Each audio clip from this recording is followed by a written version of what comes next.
Magandang araw sa inyo mga kamaster. Sa video ito, ituturo ko sa inyo ang double Y connection.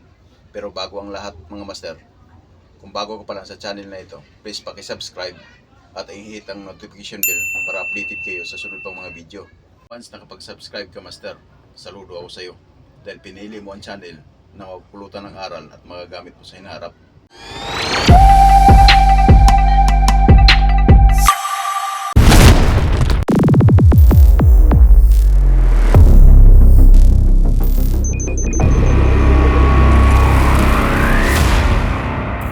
Huwag natin patagalin mga master, dito na po tayo sa double Y connection. Ngayon po, ito yung unang Y natin, single Y. Ito yung pangalawang Y, double Y. Ngayon master, sa number na to, may 1, 4, 2, 5, 3, 6. Ngayon sa pangalawang Y naman ay 17, 8, 11, 9, 12. Yan po ang proper numbering po ng double Y mga master, kung makita nyo. Ngayon po, sa lagi ko pong pinapaalala master, ito yung 1 at saka 4 may continuity, 2 at saka 5 may continuity, 3 at saka 6 may continuity, 17 mayroon, 8, 11, 9, 12 mayroon continuity. Ngayon master, para magkaroon ng double Y, kung mapansin nyo itong 1, 4, 2, 5, 3, 6, itong 4, 5, 6 mga master, ito po yung pagsamahin natin. Yun yung unang Y mga master, yun yung unang Y, yung 4, 5, 6 pagsamahin natin. Sa pangalawang Y naman po, ang pagsamahin po natin ay 10, 11, 12. Ito mo master, ito yung pangalawang Y. Ngayon master, ituturo ko sa inyo yung connection ng supply natin, kung ano ang combination ng supply natin. Ito master, kung mapansin nyo, ito yung 1 at saka 7. Ito po yung magiging line 1 natin. Tapos yung magiging line 2 natin ay 2 at saka 8. Ito yung line 2. Yung magiging line 3 natin mga master, kung pansin nyo, ito 3 at saka 9. Ito yung line 3 mga master. Ganun lang siya kasimple master, kung maano nyo. Ganun lang kasimple ang double Y. Basta sundan nyo lang to master, yung sinasabi ko dito, para makuha nyo ang double Y connection at saka yung mga line. Ngayon master, dito tayo sa actual. Pakita ko sa inyo. Ito master, may mga leads out po dito ng motor. Ito kung mapansin nyo, may mga numbering din po to. Pero hindi nyo lang masyado makita kasi ang pinag-ano ko dito ay magnetic wire, ang pinag-numbering ko. Ngayon master, yun ang sinasabi ko sa inyo, i-tester muna natin yung 1-4. Dapat may continuity siya. Ngayon, titesting ko lang po. Yung 1 at saka 4 may continuity. Isiset muna natin. Tandaan nyo master, ang una yung ititester, yung tester nyo.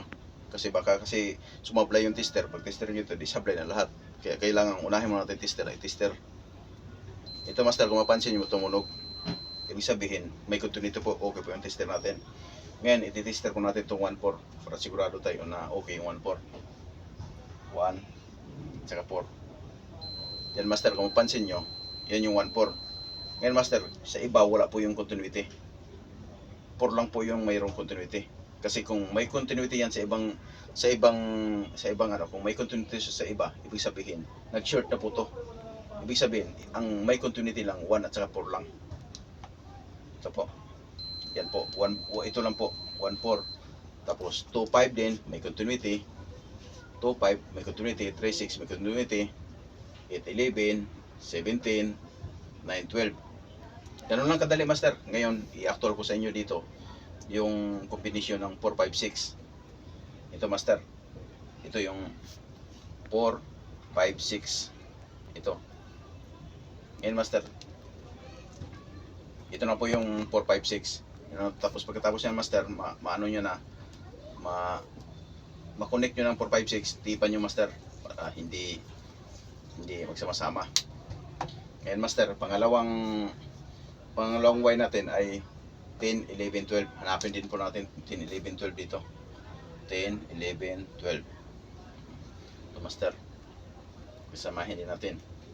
Tapos tipan din po. Tapos yung magiging line 1 natin master, kung mapansin nyo, 1 at saka 7. Hanapin mo natin yung 1 at saka 7. 1 at saka 7. Ito po yung magiging line 1 natin. Tapos 2 at saka 8. Mas madala 2, 8 at saka 2 at saka 8. Yan. 2 at saka 8. Tapos 3 at saka 9. Yan master, kung pansin nyo.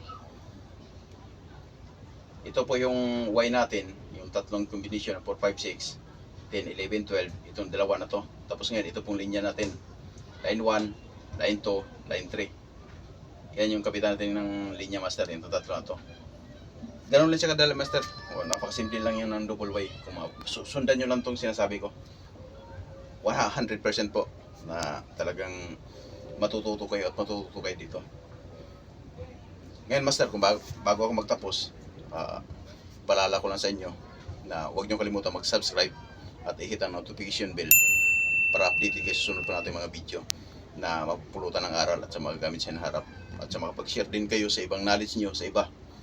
Kaya huwag mo nang patagalin master, i-subscribe mo na ngayon.